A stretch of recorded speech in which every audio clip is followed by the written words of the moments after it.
Hey guys, welcome in. It's time for 30 books in 30 weeks. What's going on?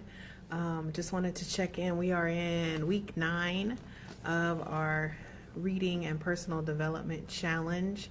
And so this week, I'm going to share from my own personal journeys with you guys, my own personal battle, and that is with weight loss and weight management. I kind of feel like I'm Oprah sometimes. So as you guys come on in, be sure to share this video out. Invite some other folks to join us. If you don't know who I am, my name is Marcy Batiste. I'm a public speaker. I'm an author, and I am reality-based success and recovery trainer. I have a training company called Bankable Success Advisors. And my whole thing is about curing emotional bankruptcy, helping businesses and individuals truly optimize their investments, their personal investments, their professional investments, their time. Hey, what's going on, Gillette?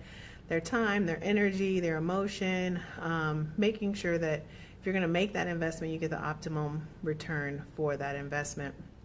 I'm known for 3 very important things near and dear to my heart. Number 1, I am sold out to my happiness. I always live life on Mars, and my favorite thing in the whole wide world is helping other women shine. I worked very hard to help them not only discover what I call their star power, but to truly and fully 100% embrace their star power.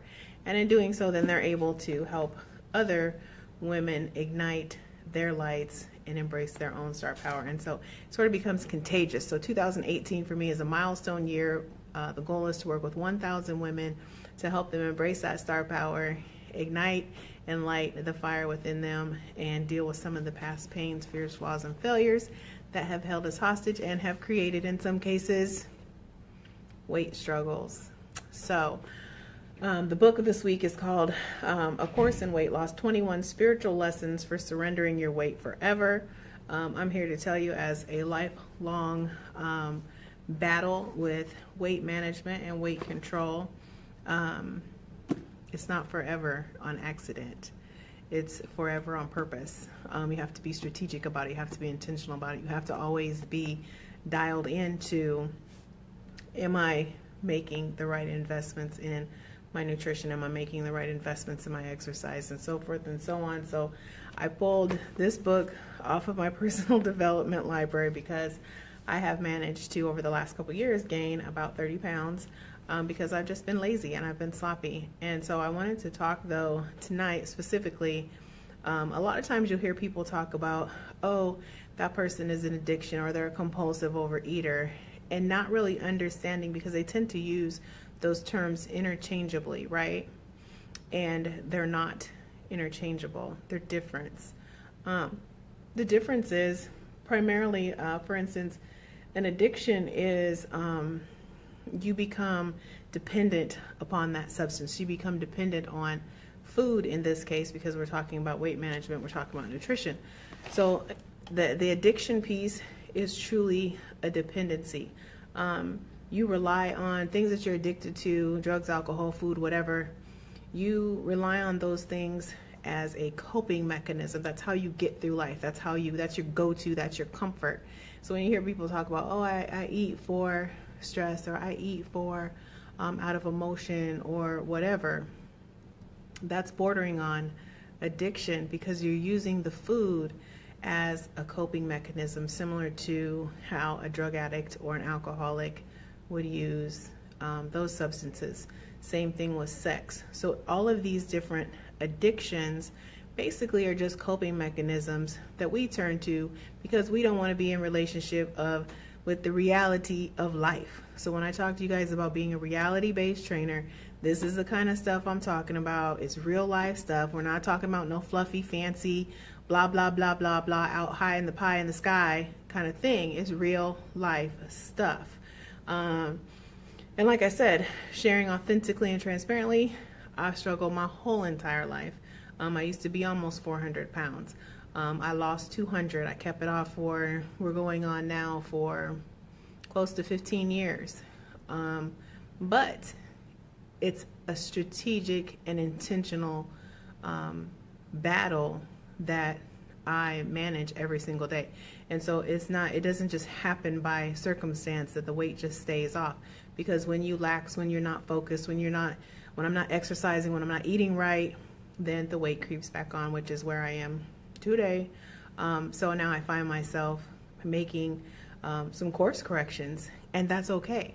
I say I've probably lost all in all 1,000 pounds because I've lost the same 30 pounds at least 20 times. So when we talk about, like that show, 600-Pound Life, I was only 386, but I understand some of the mental blocks that some of these extremely obese individuals face. And what I'm here to tell you is that it's not so much about the addiction, it's about the coping. And when we turn to other substances, whether it's food or drugs or alcohol, as a coping mechanism, that means it's because we're not in alignment with reality.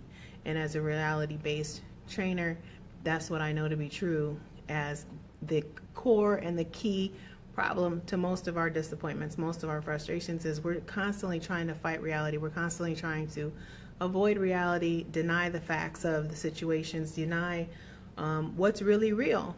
And so we turn to these substances, in this case food, to compensate for that.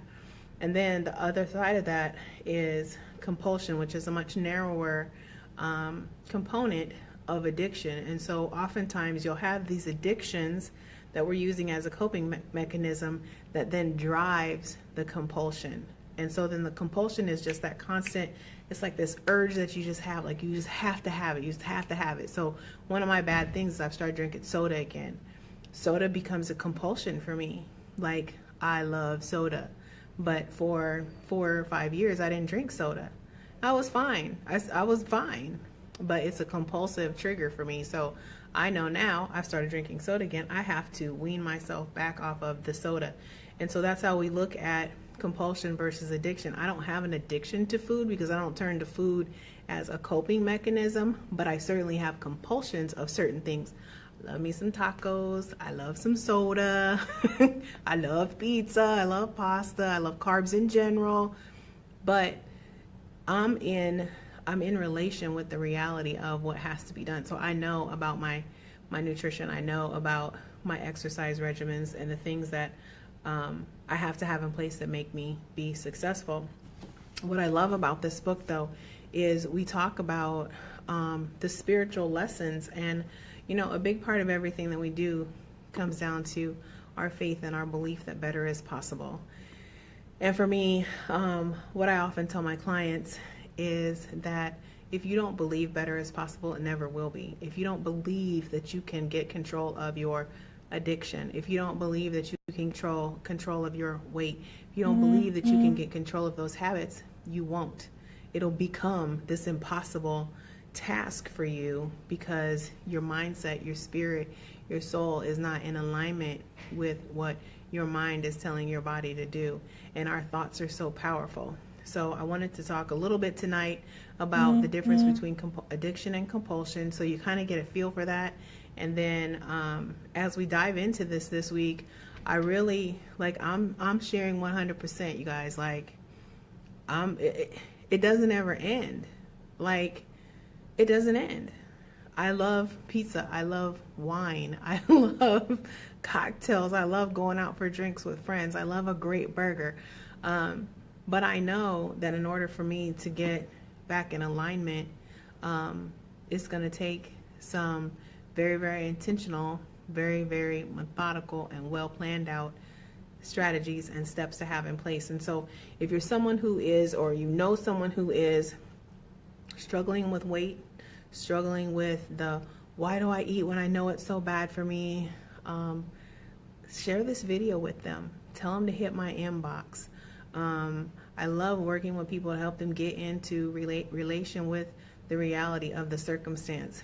And once you understand that your addiction is manageable, that you've treated it as, and it's become a coping mechanism for you to deny and fight and battle against reality, it's very easy to change that. So, and then don't use it's an addiction as an excuse, because very few people are truly addicted to food. They're compulsive overeaters, and that's a much more manageable process because you can be strategic about managing your compulsions by dealing with the fears, flaws, and failures, the things from your past that have oftentimes we build up weight as liken them to building blocks. And so we put this weight on as a defense mechanism, as a security blanket, as a way to hide from reality, as a way to deny the fears, flaws, and failures from the past. So share this video, you guys. It's going to be a great week. I'm excited about it. I'm excited to get back on track. And so you guys are now my accountability squad. So I gotta be accountable to you all. And so I'm excited for y'all to join me.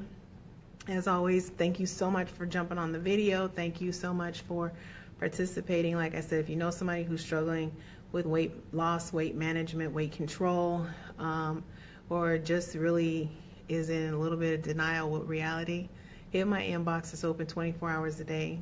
And as always, thank you so much for living life on Mars. We'll talk soon, guys. Have a good night.